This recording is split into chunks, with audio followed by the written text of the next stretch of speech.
Gyeol और कोत्सू आपस में ही एक दूसरे के नामों को लेकर बहस कर रहे थे कि कोत्सू कितना अजीब नाम है। नहीं, ग्योल नाम ज़्यादा अजीब है। वो लोग अपने झगड़े में स्योंगयन को भी खींच लेते हैं कि पापा आप बताओ कौन सा नाम ज़्यादा अजीब है, बे कोत्सू या ग्वाक्योल। स्योंगयन को यकीन नहीं होता कि ये बच्चे इतनी सिंसियरली उससे ऐसा क्वेश्चन पूछ रहे हैं। मतलब वो दोनों स्योंगयन से सच सुनना चाहते थे, लेकिन सच्चाई तो ये है कि उसे ये दोनों ही नाम बहुत ज़्यादा अजीब लगते हैं। पर ये बात वो उन दोनों के सामने तो नहीं बोल सकता है ना, तो उन लोगों को पता ना चले, इसलिए वो स्माइल करके कहता है कि ये दोनों ही नाम बहुत अच्छे हैं, मैं किसी एक को कैसे चुन सकता हूँ, चलो अब लड़ना बंद करो। पर ग्योल को उसकी चापलूसी समझ आ गई थी, इसलिए वो अपना मुंह बिगाड़ कर उसकी तरफ देख रहा था। तो ग्योल को देखकर स्योंगयन सोचता है मुझे अब बात बदलनी होगी। वैसे ग्योल, मुझे अचानक से ये जानने की इच्छा हो रही है कि तुम्हारा ड्रीम जॉब क्या है। मुझे यकीन है कि वो कुछ बहुत बढ़िया ही होगा। तो ग्योल अपने पैकेट से कुछ निकालता हुआ कहता है, पर आप ये सवाल हमेशा मुझसे पूछते हैं। तो स्योंगयन कहता है, ओह क्या ऐसा है, वैसे लोग हमेशा अपने ड्रीम्स को लेकर मन बदलते रहते हैं, तो मैंने सोचा शायद तुमने भी अपना मन बदल लिया होगा। तभी ग्योल अपनी ड्रीम्स जॉब की एक लंबी चौड़ी लिस्ट बाहर निकालता है कि मैं अपना मन कभी नहीं बदलता, अब तक मैंने मेरी सारी ड्रीम्स को अचीव किया है। वहीं इतने सारे बिजनेस कार्ड्स को अपने सामने देखकर स्योंगयन का मुंह खुला का खुला रह जाता है कि हाँ ये सब क्या है, एक बच्चे के पास इतने सारे बिजनेस कार्ड्स कैसे हो सकते हैं। स्योंगयन को इस पर यकीन करना मुश्किल इसलिए हो रहा था क्योंकि ये सारे कार्ड्स बहुत ज़्यादा रिस्पेक्टफुल पोस्ट की थी, जैसे प्रेसिडेंट, प्रोसिक्यूटर, डॉक्टर और डिप्लोमैट्स।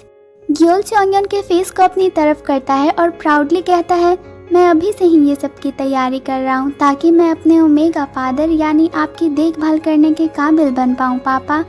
वो इतनी सारी मेहनत सिर्फ स्योंगयन के लिए कर रहा था, लेकिन अभी से ही ग्योल के मुँह से इतनी बड़ी बड़ी बातें स्योंगयन को हजम नहीं होती। वो कहता है, क्या ये कोई जोक था। मतलब स्योंगयन हमेशा से सिर्फ यही चाहता था कि ग्योल अपने उम्र के बच्चों की तरह बिहेव करे, उसे सिर्फ खेलने कूदने और खाने से मतलब हो। लेकिन ग्योल इसके बिल्कुल उल्टा है। वो कभी भी बदमाशी नहीं करता है, वो कभी स्योंगयन को किसी चीज़ के लिए परेशान नहीं करता है, वो हमेशा बड़ों की तरह बिहेव करता है। इसलिए कभी कभी ग्योल की बातें स्योंगयन को समझ नहीं आती। खैर, वो ये सब बातों को साइड में रखकर रात के खाने के बारे में पूछता है। वो जब किचन में बर्तन धो रहा था तभी गेट खुलती है और वूजिन अंदर आता है। वो अभी अभी काम से आया था, तो स्योंगयन उसका घर में वेलकम करता है और पूछता है, क्या तुमने डिनर किया है। वूजिन कहता है, अभी नहीं। तो स्योंगयन कहता है, तो फिर मैं तुम्हारे लिए कुछ बना देता हूँ। वैसे मुझे पहले मार्केट जाना होगा क्योंकि घर में खाना बनाने का सामान मतलब ग्रोसरी ख़त्म हो गई थी। लेकिन इस वक्त बाहर जाने के लिए वूजिन मना कर देता है और वो स्योंगयन का एप्रन देखकर कहता है, वैसे क्या तुम अभी बर्तन धो रहे थे। स्योंगयन कहता है, हाँ, हाउसकीपर आंटी ने जाने से पहले मुझे बताया था कि यहाँ डिश वॉशर भी है, लेकिन उसका यूज़ कैसे करना है ये पूछने में मुझे एम्बैरेसमेंट फील हो रही थी, तो इसलिए उसने अपने हाथों से ही बर्तन धो डाले। तभी वूजिन को याद आता है, अरे हाँ, तुम्हारा कोल्ड कैसा है, क्या तुम अब बेटर फील कर रहे हो। स्योंगयन का कोल्ड सुबह के मुकाबले अभी थोड़ा ठीक था, तो वो कहता है, हाँ मैं अभी बेटर फील कर रहा हूँ। लेकिन क्या तुम सच में अपना डिनर स्किप करना चाहते हो, मैं तुम्हारे लिए तुरंत एक इजी सा नाश्ता बना सकता हूँ। कोई बात नहीं, मुझे भूख नहीं है। फिर भी इस तरह खुद को भूखा रखना सही नहीं है, ये तुम्हारे हेल्थ के लिए बहुत बुरा है। वो दोनों यही सब बातें करते हुए अंदर जा रहे थे, तभी एक्सीडेंटली पीछे से गेट बंद हो जाती है जिसमें स्योंगयन का एप्रन भी फंस गया था। वो वूजिन से बात करने में बिजी था, इसलिए उसने ध्यान नहीं दिया, जिसकी वजह से सावधानी हट गई और दुर्घटना घट गई। मतलब उसका बैलेंस बिगड़ जाता है और वो सीधा वूजिन पर ही गिर जाता है, जिससे एक बार फिर उन दोनों के बीच एक रोमांटिक एंगल बन जाता है।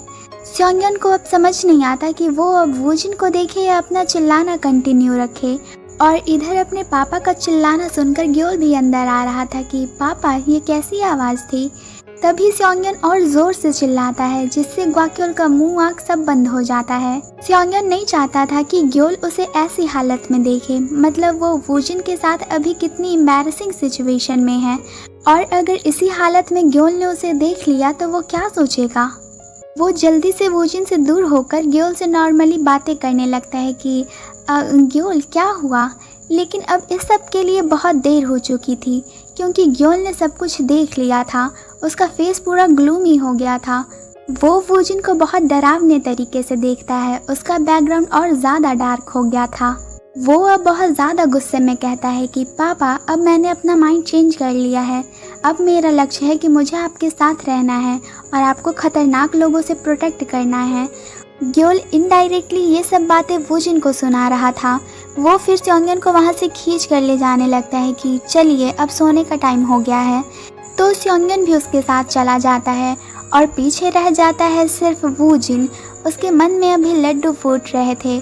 मतलब इसका भी फेस उतना एक्सप्रेसिव नहीं है, पर आप उसके कानों को देखो, वो कितना रेड हो गया है। मतलब वो ब्लश कर रहा था और अपने मन में ही हंस रहा था।